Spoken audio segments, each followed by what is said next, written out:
Good morning అండి.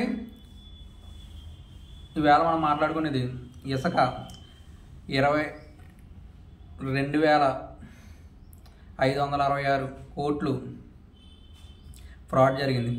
అవి కొన్ని సంస్థల ద్వారా జరిగిందని జగన్ గారు హయాంలో సిబిఐ సోదాలో బీజీ వెంకటరెడ్డి గారు ఇల్లు, ఆయన బంధువులు, ఆయన ఎస్కేప్లో ఉన్నారు, ఆయన బంధువుల ఇల్లు అన్నీ కూడా చెక్ చేశారు. చెక్ చేసి ఈ సోదాలో ఎంత బయటపడుతుందో చూడాలి. అలాగే గనుల శాఖ పూర్వ డైరెక్టర్ ఈయన కొన్ని సంస్థలకి లీజుకి ఇచ్చాడు. అది ప్రతిభ అని కొన్ని సంస్థలు ఉన్నాయి. ఆ సంస్థలకి లీజుకి ఇచ్చి ఈవేళ కోట్లు కుమ్మరించుకున్నారు. అలాగే ఆయన ఈ సంస్థలో పెట్టిన తనఖాలో 120 కోట్లు అయితే బ్యాంకుల దగ్గర 800 కోట్ల దాకా తీసుకున్నారు. అవి తీసుకుని ఈ సంస్థలో గుత్తేదారులకు ఇచ్చేసి వాళ్ళ దగ్గర ఈ అమౌంట్ తీసుకోవడం ఇలాంటివి చేసి ఈవేళ ప్రభుత్వ ఖజానాకి గండి కొట్టారు. అలాగే ఈ సంస్థలో ఎక్కువగా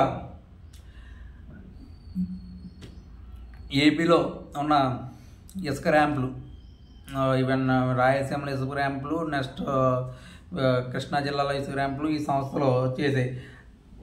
ఈ సంస్థలు చేసిన అవినీతి ఏముందో ఎందుకంటే ఈ సంస్థలో 23 మే 16 వరకు ఉంటాయి. డిసెంబర్ వరకు తవ్వకాలు స్టార్ట్ చేయరు. అంటే 6 నెలలు ఎక్స్ట్రా తవ్వకాలు చేసి ప్రభుత్వ ఖజానాకి గండి కొట్టారు. అంటే ఈ ఒప్పందాల్లో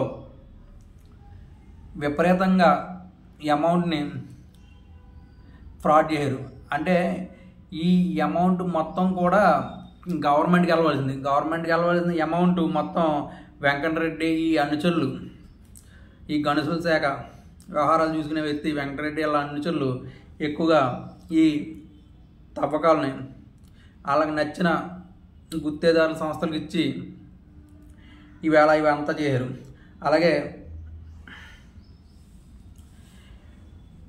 ఈ సంస్థల్లో ఎండీగా పనిచేసిన వెంకటరెడ్డిని ప్రభుత్వం ఈయన్ని నియమించిన కాడి నుంచి కూడా అంతా కూడా ఈయన కనుసంధానాల జరిగింది, కనుసైగల్లోనే జరిగింది.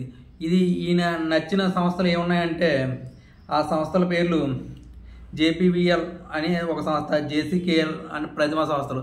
ఈ సంస్థలే పనిగట్టునిచ్చి వాళ్ళు బ్యాంకు రుణాలు కూడా ఇప్పించడానికి 120 కోట్ల రూపాయలు తనఖాగా ఆస్తులు పెడతాయి. వీళ్ళకి 800 కోట్లు ఇచ్చారు. అవి కూడా ఇప్పుడు వెనక్కి తీసుకోవడానికి ఆ బ్యాంకులు ట్రై చేస్తున్నాయి.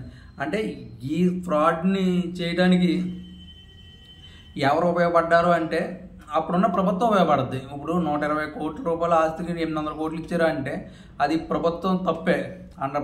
ప్రభుత్వం దగ్గరుండి చేయించినట్టే.